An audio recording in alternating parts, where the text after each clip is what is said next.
ការញ៉ាំផ្លែទុរេនជាមួយសារធាតុមួយចំនួនពិតជាអាចបណ្ដាលឲ្យមានបញ្ហាសុខភាពធ្ងន់ធ្ងរឬបង្កជាអាការៈពោតបានមែន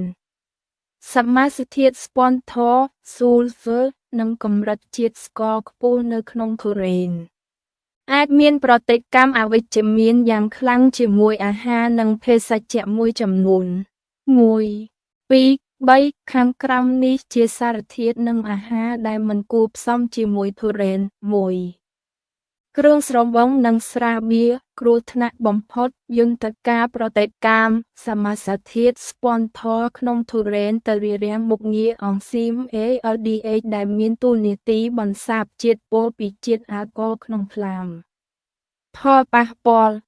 បណ្ដាលឲ្យជាតិពុលអាសេតាល់ដេអ៊ីតអាសេតូលដេហៃដកប់កុនក្នុងរាងកាយនាំឲ្យមានអាការៈក្អួតចង្អុលឈឺក្បាលខ្លាំងចង្វាក់បេះដូងលុបខុសប្រក្រតីឬអាចគ្រោះថ្នាក់ដល់ជីវិត 2. ភេសជ្ជៈមានរាសឬកូកាយន្តការប្រតិកម្មទុរេនជាផ្លែឈើដែលផ្ដល់កំណើតដល់រាងកាយខ្ពស់កាលណាខួរក្បាលនិងក្រពះទទួលបានជាតិរាសនិងកាហ្វេអ៊ីនបន្ថែមវានឹងធ្វើឲ្យប្រព័ន្ធរំលាយអាហារឡើងកំដៅខ្លាំងផលប៉ះពាល់ធ្វើឲ្យធឹងធំណែនទ្រូងហាមពោះខ្លាំងនិងចង្កួតចង្អល់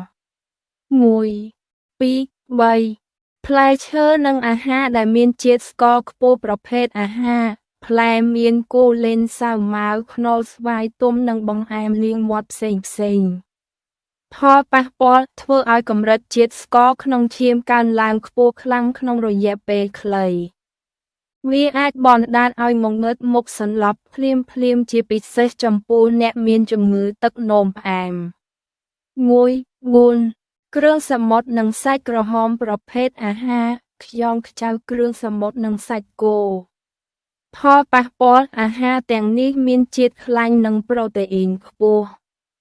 កាលណាបញ្ចូលគ្នាជាមួយទុរេនវានឹងបង្កើតជាបន្ទុកធ្ងន់ធ្ងរដល់ក្រពះពោះវៀន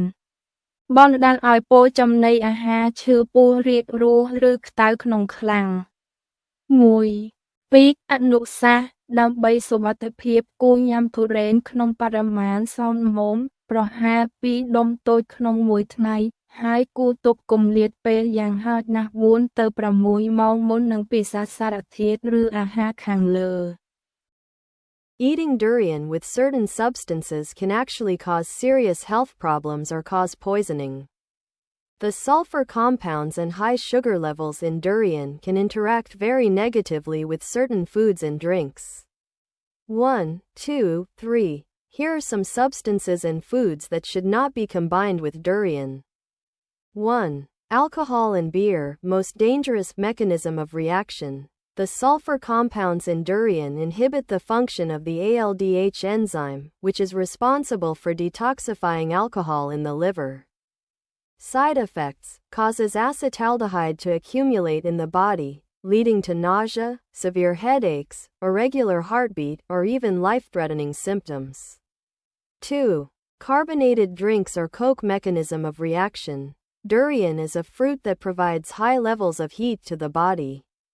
When the brain and stomach receive additional gas and caffeine, it will heat up the digestive system. Side effects: causes bloating, chest tightness, severe bloating, and nausea. 1, 2, 3. Fruits and foods high in sugar food types: melon, kulen, samvao, jackfruit,